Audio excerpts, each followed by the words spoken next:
Welcome to Connection to the Cosmos with your host, me, Dr. Lisa Thompson, where I have out of this world conversations with extraordinary people. And today I am so excited to have Eesha Patel on. And I'll tell you about her in just a moment. But first, I just want to make a few announcements. So first, if you are watching this on YouTube, make sure you like and subscribe. If you're listening to it on any of the podcast stations, would love your feedback. And if you're watching it on Facebook, again, we would love your comments. So be sure to, again, subscribe to the YouTube channel. And just a couple more announcements that I have. So remember my newest book, Connection to the Cosmos, Remembering Your Galactic Heritage and Embracing Your Oneness, is now available on my website, mysticmanta.com, in the shop, as well as on Amazon. And so for those of you that perhaps are in a different country, Amazon is a better way to do that. So Eesha, she's living in Australia, so we know that that's going to be a better way to ship. I also have my Connection to the Cosmos Oracle deck available on my shop. And if you're visiting Hawaii, come visit me on one of my Big Island UFO tours. We do those almost every night. And stay tuned for the date for the Galactic Retreat in 2023. Okay, so now it is my pleasure. I'm going to bring Eesha on. Hi, Eesha. Hi, Lisa. I'm going to just tell them a little bit about you, and then we'll jump right into the conversation.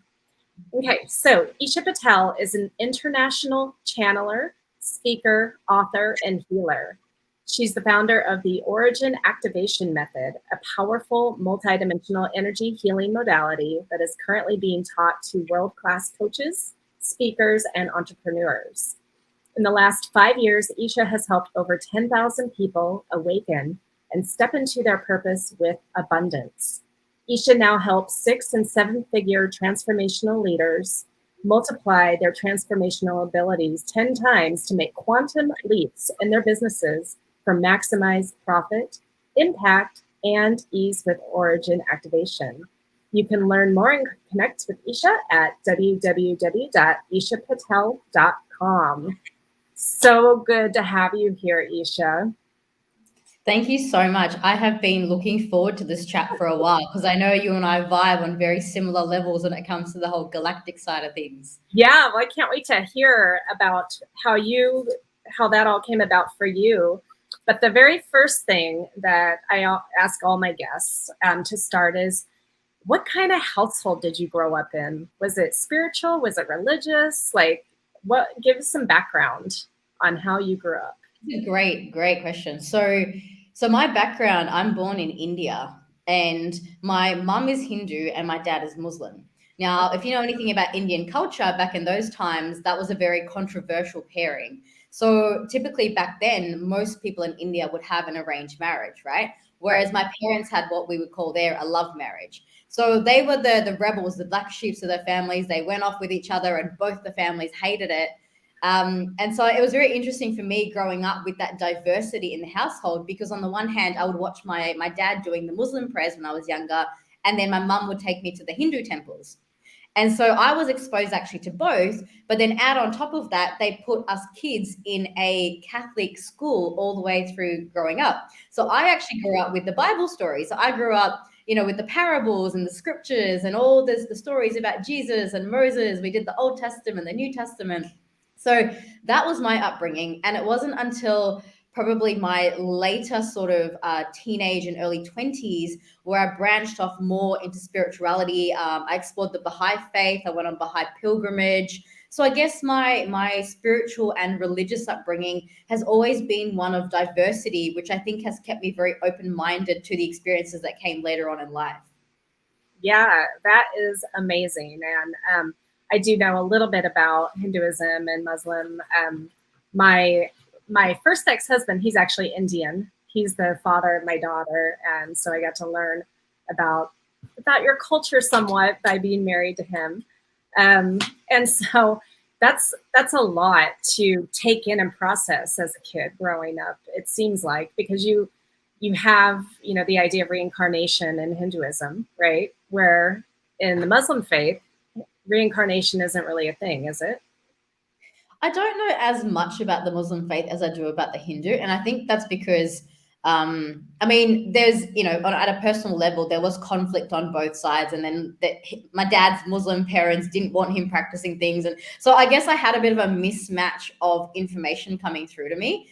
So I don't specifically know what the Muslim perspective is on reincarnation. I do know that in Hinduism, there's multiple deities and you do definitely have that concept of reincarnation. The fascinating thing for me, though, was that, I mean, because I learned it as a kid, that was my normal. So I didn't actually think it was anything abnormal until I got to school. And then, in high school, you learn, because I went to a Catholic school, we had a religion class every day. And then when we got to year 12, they changed that into beliefs and values. And so we learned about like a diversity of different things.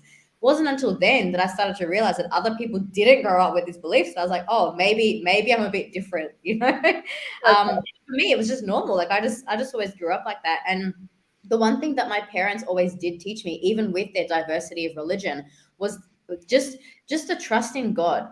They really taught me how to trust in God. And there was always that underlying premise of the universe is looking out for you. God is looking out for you. Trust in the process. You will always have everything that you need.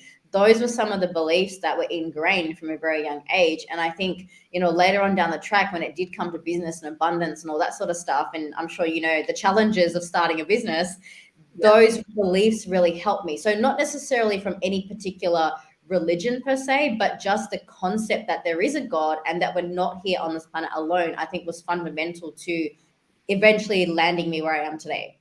Yeah, beautiful. Well, I mean, and I grew up in a very like open-minded metaphysical household, but I got exposed to a lot of different religions as well. So I would love to know then how your galactic connection happened and how does that show up for you? So the galactic side of things really came in probably around my mid-20s.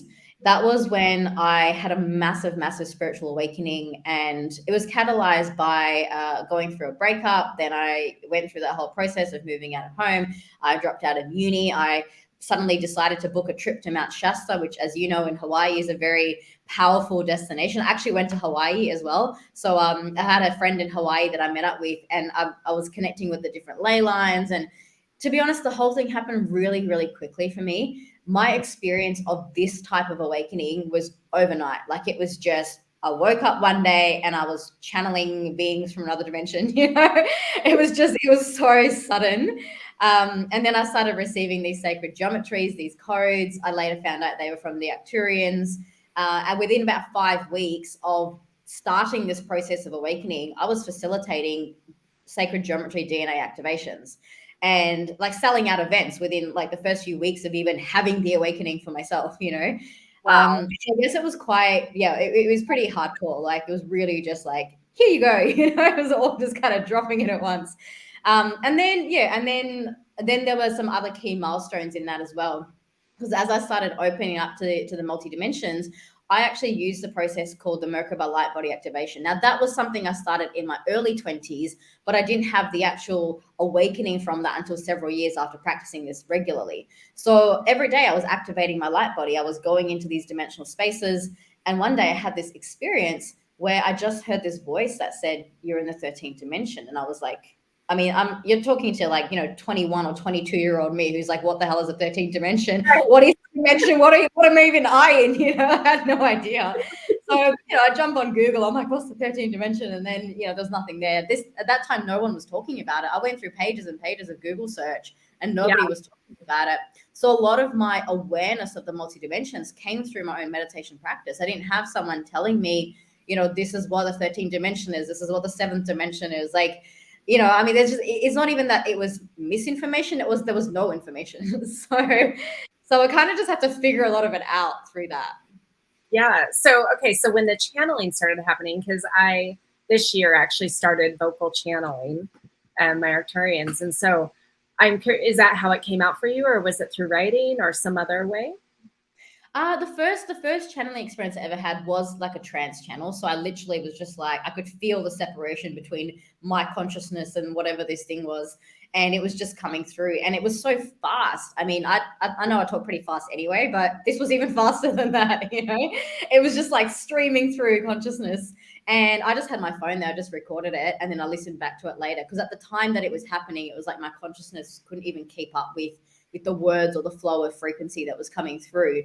I have shifted that quite a lot since then. My relationship with channeling has changed in the sense that I don't trans channel in the same way because of the sovereignty of the human body. So now when I connect with beings, instead of allowing them to enter my body, I've been able to, and this is through origin activation, been able to work out a way that I can communicate with these beings, receive the same level of transmission without necessarily having them in my body and me getting out of the way, which is your traditional type of channeling.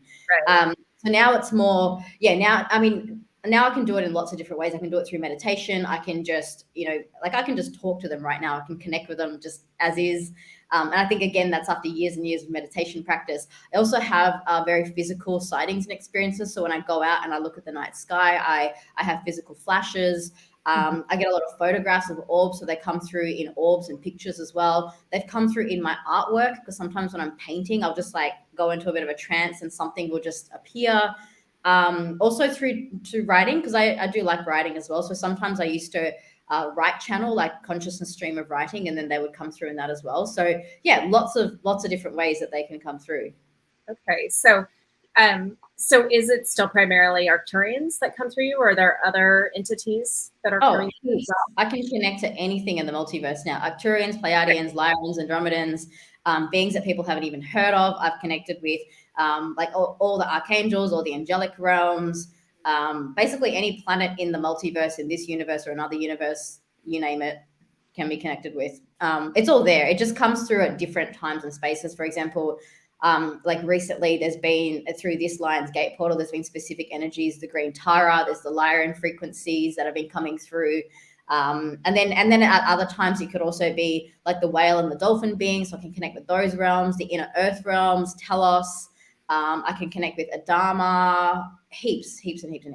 Okay. And so for the people who maybe don't have the same experience that you have, or even that I have, can you help navigate what those different maybe messages are from those different beings? Because I'm sure they're a little bit different depending on what group you're talking to, right? Or is it all the same message? But the essence of all messages is roughly the same. However, I mean, if anyone's going to go entering into these realms, I'm huge on discernment. Actually, when people say to me, "Oh, I just channel the Pleiadians," or "I just channel the Arcturians," that to me is like saying I phone China. I mean, anyone in freaking China can pick up the phone and give you life advice. I don't know that I'd necessarily take it. So I'm very big on actually taking the time to build the connection with the specific beings. For example, I connect with the elder Mira from the Pleiadian High Council. I connect with Anna Shita. She's one of the elders in the High Council of Arcturus. And specific beings, for example, Melchizedek. I connect with Tanabor a lot. Who else? There's, all sorts of archangels, but I always like to know specifically who I'm connecting with before I go and take advice from them. The starting point, though, to all of that, and this is something that I teach. I teach people how to, access these gateways. The first starting point is always your higher self, because if you can't connect to your higher self, then you have no way of discerning what any of the other stuff is. And I've had experiences in the past where I thought I was channeling Archangel Michael. Turns out it was a reptilian, Okay. So, and this is one of the reasons why I steered away from trance channeling, because when I was allowing my body to be, taken over in that sort of way, because the process of trance channeling requires your consciousness to step aside, it also means your discernment sometimes steps aside. So your capacity to actually know specifically 100% what frequency is coming through is just that little bit filtered sometimes. And so when I started trance channeling, I used to practice, I have a specific discernment practice that I use. And when I use that practice on my own channelings, it might be that, 80 to 90% of what I was saying was coming through Arcturians or Pleiadians or from, high councils and stuff. And that little 10% would get in sometimes, that sneaky little, bit. And so I just have to be really vigilant in myself and my own practice of what is the 100% spectrum of frequency coming through, because it's non-physical and it is in according to this realm, it's almost intangible. There is a like a mixed frequency element that can come in, very similar to, say, if you're tuning into a radio station. So here in Perth, we have 92.9. I'm sure you have your own version of that. Yeah. It's like a standard pop channel, right? And if you just go a little bit off from 92.9 to 92.8, you'll still hear the radio, right? Like you'll still get, but there'll be that little bit of fuzz. And that's what I had to work with for many, many years in my own practice, just to get that 100% alignment, to make sure that wasn't that tiny bit of fuzz coming through, that tiny bit of reptilian energy or false light matrix or whatever coming into my channelings. And it's just something that, for someone who's just starting out, I would say to them, before you go anywhere near trying to discern what the different beings are, get clear on your higher self. Because you can get books out there. Like, people have generalized now, this is what Arcturians say and this is what Syrians say, and people have, you can get the light languages and all that sort of stuff. But ultimately for me, it was activate the Merkaba, connect to the higher self. And once I'm in that connection point, it's very easy to know, okay, this is Archangel Michael, this is Tanabo, this is Anashita, this is my 9th dimensional angelic self, Anahera, this is my 5D self, Lily. And then the discernment piece of it becomes very, very clear in terms of what specific frequencies you're calling in. And then you can get specific messages that are actually timely for that moment. Again, the essence of everything is the same, but if you're only ever channeling, say, like a collective group, you're only ever going to get a generalized message. A lot of stuff that's out there is like very generalized message of hope, like that sort of stuff. If you want specific advice, that's when you have to really dial in. And if you want personalized advice for yourself or for your clients, you got to have that higher self connection. And then what you can do is, with your higher self, you can connect to their guides and they can give you very specific, timely messages or reminders or guidance for that person or for the collective at that time. Okay.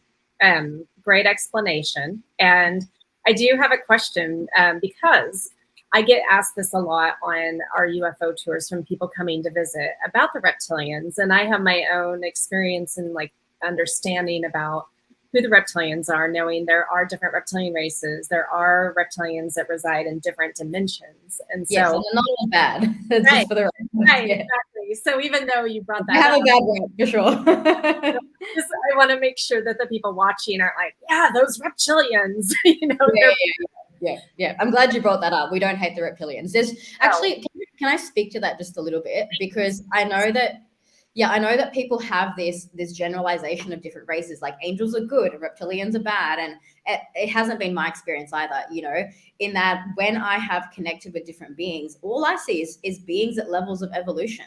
The same way that humans are evolving, there are reptilian beings that are going through a 4 to 5D ascension as well, and in other dimensional realities too. So again, when I'm channeling or when I'm connecting with beings, I'm always checking into what frequency their primary mode of operation is. And I say that very specifically because as soon as you get past the 5th dimension, 5 to 13 is like all unified field consciousness. Exactly. So as long as you know that you're not in the 4D astral, which is a duality polarity plane, then you're pretty safe that the beings in anything in 5D and higher is going to be of a benevolent sort of nature.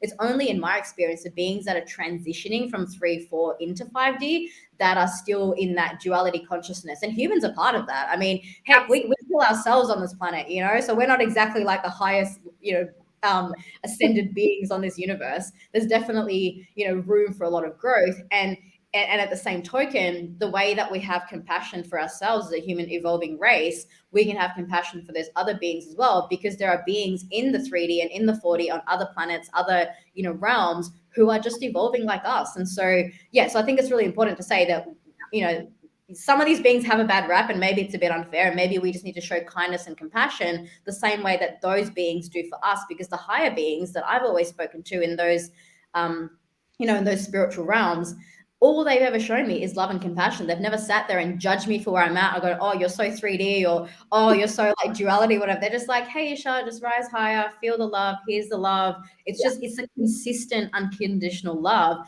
And I feel like it's about time that as humans, we started giving that to all beings in the multiverse as well, instead of placing our human judgments on where different beings are at in the universe. while of course exercising discernment on who we do and don't take advice from, because I think that piece is important. Absolutely. And that's what I teach all my people. That's what I love sharing on this podcast, what I have in my book. So I love that we are on the same page with that and our understanding, because I think there are people who really just can't understand that polarity. I mean, they see it in humans, and but then they want to lump a certain race into like, no, they're all bad. But just like humans, I mean, it's a mechanism of evolution. That's how we grow and learn and gain wisdom to then, ascend to these higher levels of being. Exactly. Yeah. So, okay, so let's talk about the origin activation method that you came up with. So, was that help from the galactics, or was that just something over years you just put together different modalities to create this? It's a bit of both. Some of the processes inside origin activation are processes that I've learned from other people. The main part of origin activation is actually first and foremost its philosophy. And that is the piece that my guides gave me many, many years ago. Because when I first started my business, right after this awakening, within a few weeks, I was running these events, and one thing led to another. Next thing, I've got a big business. I don't know how it happened, just kind of created itself. Anyways, I was running these classes, and I used to teach people how to just connect with energy and stuff like that. Keep in mind, back then I had no formal training, no Reiki, no pranic, no nothing. Just like I think I'd read maybe a little bit of the pranic healing book, and so I had some concept of energy and some concept of chakras. But when the awakening happened for me, it was just like I just got the understanding of where things needed to be evolved from where they're at in the current market. And so we started off by running this energy sharing circle many years ago, and I invited people from different modalities. So if you had studied Reiki or access bars or pranic or whatever, there were heaps of modalities. You could all come to this energy circle and you could interchange modalities with each other. And what happened during the first session, was I ended up just getting this massive download in front of this group of people. And I realized, I was like, wow, like we're treating the whole paradigm wrong, because the typical mindset and the philosophy in the healing space, and I think this is where the biggest shift needs to happen, and what origin activation really brings in, is that we are seeing people as people who need healing. And the reason why that's a problem is that then we're not recognizing their wholeness. And so the first thing that my guide said to me was, Eesha, stop seeing their brokenness. When somebody comes to you with a pain or an illness or a mindset or an emotional thing that, is maybe not 100% of the highest alignment, can you still see their highest potential? So somebody would come to me and they would say, Eesha, my life is falling apart. I have no money. Like, I'm about to lose my rent and my lease next week. Like, all this stuff is happening. And what I'm seeing and what I'm holding in their frame is the highest potential, the highest light, the highest vision. So even if the person can't see it for themselves, they walk into my room, I see them in complete wholeness. And what happens is people started healing. So people had spontaneous healings just by coming into my events. They would walk into my room and something would just happen, because I was not holding the frame that they were holding. They were holding their frame of brokenness, and that's fine. They can do that if they want that. But I was holding a frame of wholeness. And so when I saw them in that, where attention goes, energy flows, and that we create the matrix and the paradigm that we experience. So when you hold that vibration so strong for someone else, it actually makes it real. So in the moment that they entered my field, wholeness was the only thing that existed, right? Yeah. And that was it. There was nothing, it was no two-way about it.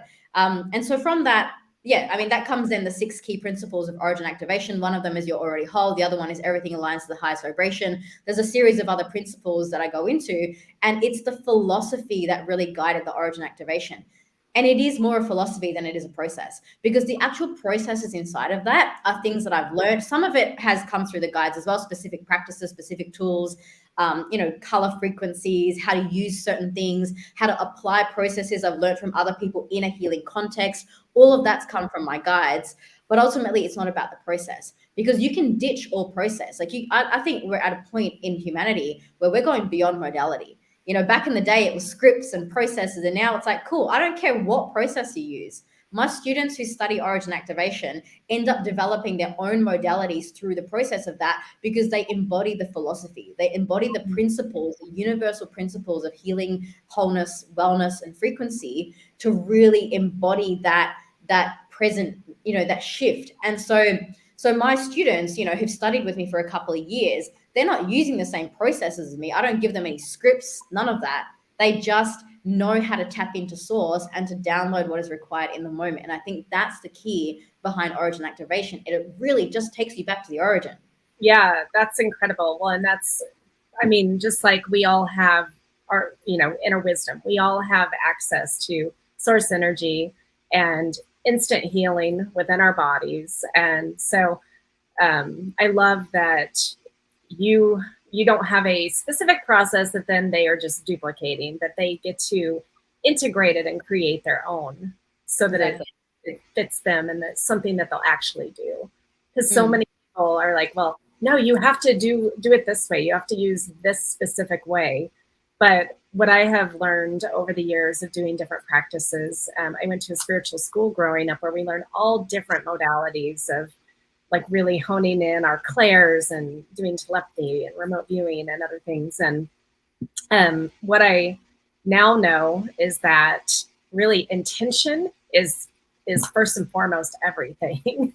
And so if you have that intention going into, okay, this is what ultimately I want to create, then the process is not as important. Exactly. Yeah. I think process is the secondary layer. It's the thing, like usually the people who create processes, they'll get the download from source, they'll systemize it, they'll put it into process and say, here you go, have a script. Whereas I think we're getting past that point. I mean, look, humanity is evolving, we don't need those old scripts and stuff anymore. It's like, if you can just connect to your higher self and you can connect to someone else's higher self, then you'll just get everything you need. You will download processes in the instant moment that you need them, without having to overthink, am I doing it right? Am I doing it wrong? Am I, should I have used this color instead of that color? Like, I know with pranic healing, it's very like, it can be very mechanical at points, it's like you do this, like a very surgical procedure almost. You do this, then you do this, and you do this. And whereas other modalities are a little bit more free flowing. And so I think as we go beyond that sense of modality and actually just connect, for one person, it might be that they need a violet flame at a particular time. For another person, it might be that they need a ruby flame in a specific geometry at a time. You can't write a book on the million different potentials, So you have to just learn how to connect and give the client what they need in that moment for whatever transformation you're facilitating. Beautiful. So I guess how, like the people that come to work with you, is it mostly like physical ailments that they have, or is it things like money problems, relationships, career? Is it, tell me about the people. We work with entrepreneurs. So we do that in three ways. People either come to me for a transformational session. So that could be like an energetic clearing, blockages, etc. Or people come to me because they actually want to access their multidimensional self themselves. And we do that through to group activation. So at the moment, we have the 5D Empire. Within about 3 to 6 months of being in there, every client who comes in is connected to the higher self. They're connected to their guides. And then from there, they develop and start learning the frequencies of all the different beings. And the third pathway that people come to me is typically the 6, 7, 8-figure entrepreneurs who actually want to incorporate this modality inside of their teachings. So that's a very in-depth facilitator training and a one-to-one mentorship that it's very like a bespoke type of experience. Okay, so then do you work with people remotely, or do they have to come to Perth, Australia to work with you? They can come to Australia if they want, but no, we do things remotely as well. I think we're in a day and age where we do just need to live stream everything. I mean, just recently, we had the Lionsgate portal, and I mean, there's hundreds of people that joined in this activation that I'd launched it last minute, like just as on the day, actually. I was like, oh, we're just gonna like launch this thing.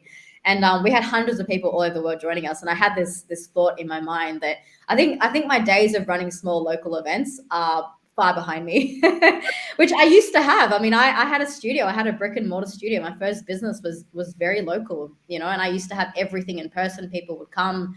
I think in that way, COVID probably did me a real big favor, because as all of that was happening, I just transitioned everything online. And suddenly my audience, more than 50% of my audience is actually in the States. So I'm actually coming to America in the nearish future because, I mean, it just seems to be that there's a real big movement. And I think people in America, there is a huge awakening going on right now because, you know, what's happening politically, what's been happening over the last couple of years with the pandemic. So yeah, I'm feeling that shift in your country at the moment, in Hawaii and Florida, you know, and so actually I'm being drawn to come there to actually start doing a bit more work in those spaces. And yeah, it's going to have to be, you know, like a global sort of environment, because I think at this point there's a real need for global community rather than people just, you know, doing the individual thing. It's like, how can we take those connections? How can we have people in, like, you know, 50 different countries anchoring light grids at the same time? Like, that's where the power is, I think, right now. I agree. And that's also how I think we're going to really get to that unified globalism approach, as opposed to, like, one thing that I don't like about my country is that a lot of people here are very patriotic and they think that we are the best. I disagree with that. I am a global citizen. If I could choose not to be an American citizen and just be global, that's what I would do. So I'm curious, though, in Australia. So I've only been to Australia one time, but I was married to an Australian for 5 years. So not only was my husband Indian, but he also migrated when he was 11. So he grew up in Australia. So the culture there, it's very interesting because it's sort of like the Wild West, America, right? But then you have probably pockets where it's like people are very open and into spirituality. So what's been your experience in Australia? I'm laughing because one of my clients recently did visit from the States to Australia, and I did a special VIP retreat for her. And we always like to tell the Americans about the drop bears in Australia, and it seems to freak them out. Is this something that you've heard before, or is this new for you? So which one? The drop bears? I am joking. For anyone who's reading this, this is a total joke. And what we tell the Americans is that if you go into an Australian bush, you always have to look above you because the drop bears will fall from the trees on top of you, and they're lethal. So, and we also like to tell the Americans that we ride kangaroos to school when we're younger. Right. Well, I'm a former zoologist, and I was obsessed with Australia growing up. So every single project that I ever did in school was on Australia, whether it was the animals or the culture or whatever. So even though I've only been there once, I have a very strong connection to that land.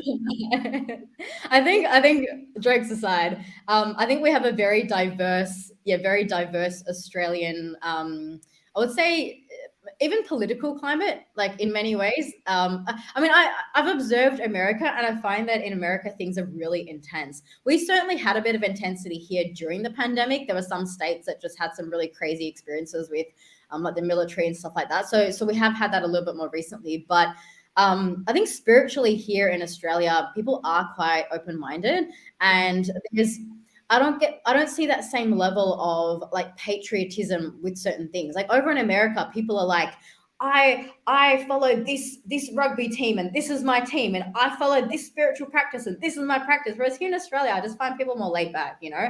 I think culturally it's a little bit more chill. Like, you know, it's like we can hang out with people with different beliefs, and it doesn't have to be a big thing. We don't need everyone around us to necessarily follow the same beliefs. I know I'm generalizing here, and I probably shouldn't speak for a whole nation. I'm sure there are people in this nation who maybe differ from that. But my experience here in Australia is that people are generally quite open-minded when it comes to different types of spirituality, different explorations. And I really like that, you know, because it means that I can run an event here, and then there's someone else running a Buddhist thing, and there's someone else running a Hindu thing, and someone else is talking about aliens. And like, it's just, there's a lot of free flow here, and I really enjoy that.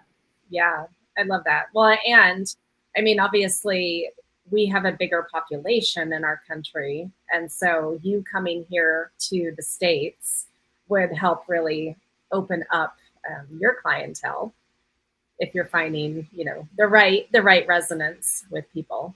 Absolutely. I mean, it just seems to be, I don't know what you feel about this. I love your thoughts on this.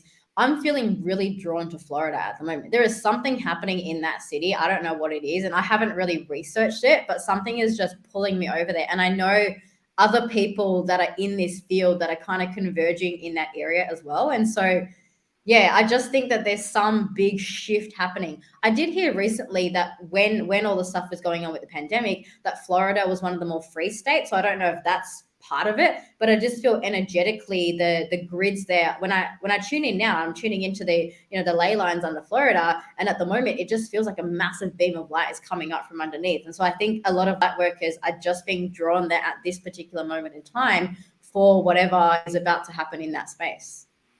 Yeah, for me, Florida, I don't resonate with Florida at all. But I Interesting. also, yeah, I moved to Hawaii from Washington State, so I've always been kind of a West Coast girl. But I did live on the East Coast for a while, and in the middle of the country in Chicago and Ohio. And I had the opportunity to go to graduate school in Florida, and there were two schools that I could have gone to. And when I was in the energy of that, of course, this is back in the 90s, so the Right. late 90s.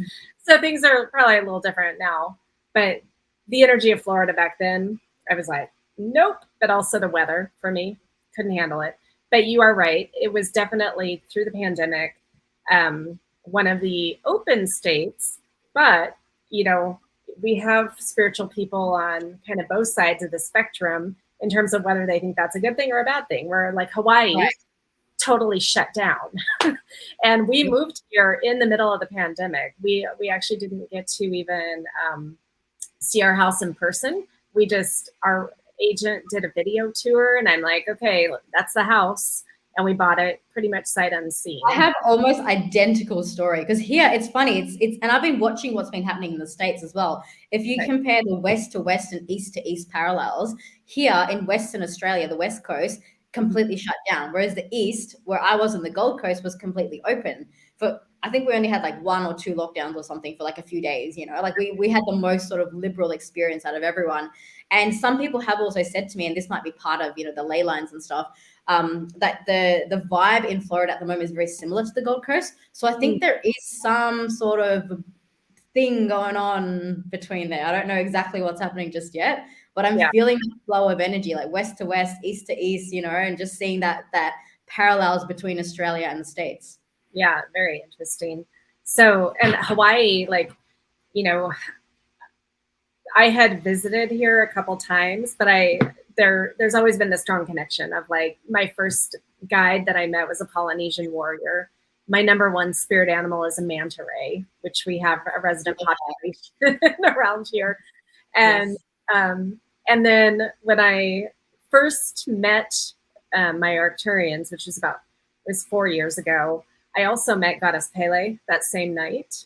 And what she resides here on the Big Island where I live, and she was like, the mantas did not bring you here. I brought you here, and I put you specifically where you are. And she's like, and I want you to be sharing the message that we as gods and goddesses are really the ancient alien visitors, like on the show. Right.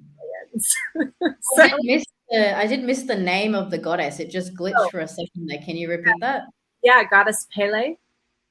Right, right, of course, yeah. I mean, I only know about it from the Disney movies. From what's the one? The kids one. They Moana. have yes, Moana. Yes, yes. And Yeah. they talk about the goddesses, and I remember looking it up at some point. I visited actually Hawaii many years ago when I was on the Mount Shasta trip, and Mount Haleakala, I hope I'm pronouncing that right, is yeah, the energy there was incredible. Very, very a lot of star family activity there. I mean, you live there. Have you? I'm sure you've noticed stuff on your UFO tours. Yeah, well, actually, I'm on the Big Island, which is Okay. Haleakala is on Maui, right next door to us, and all of the islands have massive activity. Our island, we have a much smaller population than the other islands, especially Oahu, and so we also have less light pollution and things like that. And so people all over our island have talked about experiences, and every night we go out to look in the sky, we see massive activity because the veil is thinner here. Hmm. We're one of the highest vortex energy centers in the world, and the veil is thinner. So, anyway, so it's a great spot to do UFO tours. I And bet. Yeah, yeah. But there are other spots, like you're saying, with the ley lines, and Mount Shasta is definitely um, a big place for that energy. And just recently, my friend Tracy and I were doing a session with each other, and we realized there is a tunnel connecting Big Island to Mount Shasta for Inner Earth. Oh, yes. I think I have been aware of that before. Yeah, because when I was over there, yeah, I remember connecting in with the different lines. There's actually, so I've also been to a lot of other major sacred sites. So like Uluru, I've been to Lake Titicaca, Mount Shasta, Sedona. I just get called to visit places, Egypt, the pyramids, and there's a network underneath all of those places, and all of those lines are connected. So I remember going to I did a 7/7 gateway in Sedona, and then I did another gateway activation in Lake Titicaca, and then over in Mount Shasta. And I saw at the time how all of those energies, and then across to Hawaii as well, was all connected up. Yeah, Amazing, right? yeah, beautiful. Well, and you just mentioned, so Uluru is the name. That is the name of my main Arcturian guide. Oh, So, really? yeah, Okay. No wonder you have such a strong Australian fascination. That makes a lot of sense. yeah. Well, and when he told me his name, at first I'm like, I Like, that can't be right. so Totally. on with it. Arcturian Uluru. So That's so cool. I love that. yeah, Sounds like you need to come visit. I do. Well, and I have not been to Perth. I've only been to East Coast when I was visiting. Perth. So actually, Perth is in runes. Is City of Light. Like we are literally a city of light, and we have the biggest light worker population I have ever encountered in the world. And I've traveled a lot, a lot. Yeah. Here in Perth, every single night of the week, in every north, south, east, west corner of our city, you can find healing circles, sound circles, meditations, Reiki, pranic healers. We have a Facebook group here for just spirituality, over 20,000 people in it right now. Wow. And there is so much activity. We don't have the biggest population. We're actually one of the smaller cities in Australia. And we have such a big light worker population here because something about the grid, it's a massive, massive light portal. And I mean, it literally means city of light. So I think, there's a reason why people have been drawn to this particular city, and why I've been drawn back, because I left for 2 years and I've recently come back. I did what you did. I also got a house sight unseen. Because there was like the borders were shut and whatever. And so I did the same thing. Like, I mean, you probably connect in with your guides and you get the okay and it's all good, right? So Right. Well, and now I understand why it was this house versus one closer to Kailua Kona, because here we're in the desert, kind of like Perth is in the desert, right? Sort of. I mean, we are on the coast, so it's not like desert here. But if you go even just a few hours, I mean, if you're traveling down south, in between, you get pretty like desert-ish kind of landscape, like quite, some of it's quite brown and barren at certain times of the year. And then as soon as you go a few hours inland, you're in the Nullarbor. So not too far off, I guess. Okay. So here where my house is located, clear skies almost every night. And it's like Sedona, where it's a dark sky town, because we have the Mauna Kea Observatory right above us, where they have to have dark skies for the telescopes on the mountain. So anyway, so it turns out that is why I ended up here in this neighborhood, as opposed to further south where it's cloudy most nights, so that we could actually do our tours. I love that. Because I didn't come to Hawaii thinking I was going to do UFO tours. When we got here, that's when we're like, oh, there's a lot of activity. That would be really a new venture for you. Awesome. Yeah. So we just started the tour September of 2021. So awesome. Yeah. Okay. So there's so much more to talk about. What has been the most profound experience in the work that you do, that you've personally had? Just one? Or a couple. I think well, one of the key milestones is the one I shared with you before, when I had the experience with the 13th dimension. I think that was a real eye-opening experience. The next one after that was my first, I wouldn't say my first UFO encounter, because I'd had a few more since then, but it was my first really tangible and physical encounter. So here in Perth, we have a few spots as well that are very UFO high activity. Darlington is one of them in the Perth Hills. And so when you go out into the, the skies, night skies in Darlington, you'll see full on like flashes, lights, like all sorts of stuff going on. And so I was hanging out with my friend there, and she's into all of this stuff as well. And I was just sitting at a house, we're sitting in the room. And at this point, I was already pretty connected to a couple of different starships. There was one that we were both connected in with. It's called the Eesha. And so it's a seventh dimensional starship. It's sort of magenta in color, has a 7-pointed star on it. There's a few beings on board. Sometimes you'll find Ashtar on board occasionally, but he's usually on his other ship as well. There's a Shura that was on board. Was it the Marisha? No, it was the Shemarua. Sorry, I need to get my facts straight. It was the Shemarua at the time, but Ashura was on that specific ship. And Ashura is a seventh dimensional being, whole backstory that I won't go into right now. Basically, we were both connected in with specific beings on that ship. And there was a connection there between her twin flame and my twin flame. And they were both like basically on board that ship at the same time. Because of that strong convergence energy and also the galactic twin flame and the fact that we were anchoring that frequency, we had the most tangible experience. Like, I think even like probably even one of the most tangible ones that she's ever had in that area as well.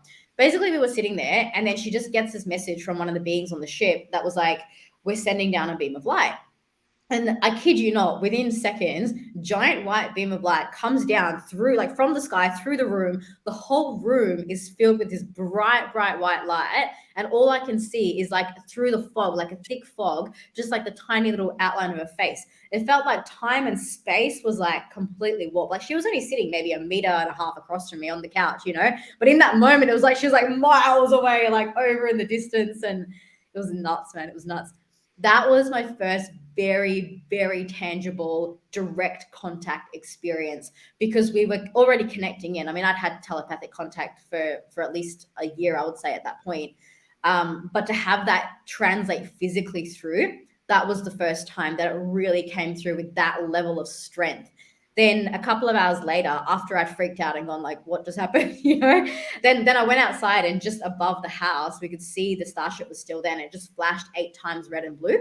Okay. And there it was. I was like, wow, like, and I think that was the moment for me where I actually stopped, like all the doubt basically left my field. Because up until that point, and you might have had this experience as well, Lisa, I was like, when you first start channeling, there's that part of the mind that sometimes goes, am I making this up? Is this even real? Am I going crazy? What's happening? Like, you're getting these messages. And for me, it took a little while to really trust that guidance and to really step into that. After having that experience that was so tangible, so physical, and 2 witnesses in the room, I was like, there's no way I could have made that up. That was the moment for me where I'm actually internally in myself committed to sharing this message of these star beings to the world, because I realized that we live in a society where people don't know about this. Like, how is it possible these beings exist and that 99.9% of the population don't even know that they're here? Right. And I think that was where my mission completely came online. Yeah, well, that's beautiful, because that's when I got here to Hawaii. I finally, previous to this, I've had my spiritual business for 5.5 years, and I was doing past life regression therapy and human design as my modalities. And I had been an experiencer my whole life. However, I kept pretty quiet about it because most people thought I was crazy. They didn't believe me. And so with my mainstream careers that I had in science, I was a biology professor, and then I was in mortgage, and I was an interior designer for 12 years. If I came out as the full galactic being that I am and the connection that I have, I would not have gotten. My paradigm was that I would not have gotten the same kind of business. So it wasn't until we got here to Hawaii that all of that mainstream world was let go, that I could actually fully step into this person that I am now. Share the stories, because you're right. People don't know about this, or they are getting fed fear-based information. Exactly. It's actually the opposite, you know. I mean, there's so many people out there that are still tuning into the false light matrix with the apocalyptic timeline, you know, Yeah. which is like the star beings come and everything goes up in flames. And I'm like, no, guys, we need to get out of that. Like, we are co-creating here a smooth planetary ascension where the beings actually are here to support us, guide us, you know, Yeah. loving beings. And I think there's such a big importance at this time for people like ourselves to be sharing this message of hope and truth, because people need to know that there is a light pathway in ascension. You know, Yeah. it's not going to be apocalyptic. It's not going to be like it is in the movies or the doomsday, whatever. That's the fear-based propaganda that comes through the false light matrix. And that's unfortunately what's embedded in so much of the collective right now. And those are the stories that by us coming out and sharing our loving and positive experiences of healing and connection, we can shift that paradigm for the collective and start showing people that there is a better way. You know, there Yeah. is a different paradigm that's being created here. There is. And I'm super curious because the US government, they're doing slow disclosure right now, Yes, and yes. really, like, really slow. How is the Australian government handling that? Australia's not. No, actually, to be fair, no. I won't. I'll be. No, that's not a fair representation. What I would say is that so Australia is leading the charge on this. And actually, I've had private conversations through, you know, with my guides, like in the higher realms, about how this disclosure is happening and why it's happening. And certain parts of it I can now reveal publicly. So basically, there was a point where it was going to be between America, Russia, and China to do the disclosure, right? Because they're the three biggest sort of names in the field. And some of the discussions that I tuned into, the UN was involved as well in some of these, you know, conversations of how this disclosure happens. And basically what my guide said to me is that they decided that they had to do it in this slow way because because the Americans are so patriotic, like we discussed before. And if the government just came out and said, hey, by the way, guys, this is happening and this is real, the people would go, well, you've lied to us. And Yeah. that flip around on the government would actually be really chaotic and not a smooth ascension timeline. In the light of creating a really smooth disclosure, it's kind of essential for it to happen the way that it's happening now. Even though for some of us it feels like it's so slow and so boring and like, hurry up, you know, let's just get on with it. Looking at where the general public consciousness is at, I think they've actually made the right choice in doing it a very slow, drip fed sort of way, because it needs to be in a way that doesn't invoke a fear-based timeline. Because can you imagine an entire country, or even, you know, if 80% of the population starts freaking out and turning on their governments, that actually is what will create the apocalypse, instead of the opposite effect of like, hey, let's just receive this. And so I can kind of see why things are being done the way that they are, even though it feels so slow and boring and tedious at times. And also with Australia, we have had a very slow disclosure process as well. However, there's a couple of key things that have happened here in Australia, where they released on Channel 7 a spotlight feature a couple of years ago that was a whole 1 hour based on Ross Coulthart, who's an Australian journalist. He actually spent, I think, 1 or 2 years going and traveling. He went to America. He got all the footage. He spoke to all the people about the documents and the disclosure, and they allowed him to release a 1 hour spotlight documentary. So he created the thing. Then from that, Netflix actually released a feature. I think it's a 10 or 12 part series of the disclosure. Now, Ross Coulthart is amazing. He released his book In Plain Sight. And that book, if you actually, I've listened to most of the book on audiobooks. And if you see the documentary and you see the Netflix series, it pretty much follows the same storyline. So I feel like he's kind of pioneered this whole thing, except, see, he's an Australian journalist, yet the disclosure is coming through America first, which I find very interesting. So I think on the sidelines, we have had a role to play. And obviously, you know, Ross wouldn't be able to do this stuff without some level of, like, you know, government approval or something like that. So I think Australia is involved in some ways, but I know that the disclosure has to come through America first, because it's the way that the people are going to believe it. And also just to do it in a way that's actually smooth and of a higher vibrational timeline, that's going to create an ascension process and a disclosure process that people can actually digest. Yeah. Okay. That makes a lot of sense of what you just said. And, you know, for me personally, I don't need disclosure to believe it's real, because, you know, I have my own experience. You have the experience. Yeah. Yeah. But like, we have so many people that come on our tour that, you know, some some people are fully into this, they're true believers, but then their spouse is like, yeah, maybe. But the more, I think for people like that are a little more skeptical, that's where disclosure is important for them Yes. to realize, Yes. okay, we're just not all tinfoil hat wearing cuckoos. I think it does. For some people, it needs to come through an official source before they go, hang on, I'll believe it. To be fair, though, it already has. I mean, you can do the research. Yeah. There's enough released documents now, declassified documents, that actually tell you that this is real. I mean, if for people who want to go down the rabbit hole, it is true. Of course, direct experience is the best method, because then once you've had it, well, it's there, it's very tangible. But for those who, might be still on the fence a little bit, the research is already there. You go look at Luis Elizondo, you go look at Ross Coulthart, you go look at even the Stephen Greer and that entire movement. There's plenty of well-established people that are speaking about this stuff. The one thing I will say about disclosure, and this is something I teach my community a lot, you don't need to wait for the government to give disclosure to have your own personal disclosure. Because my personal disclosure happened 7 years ago for me.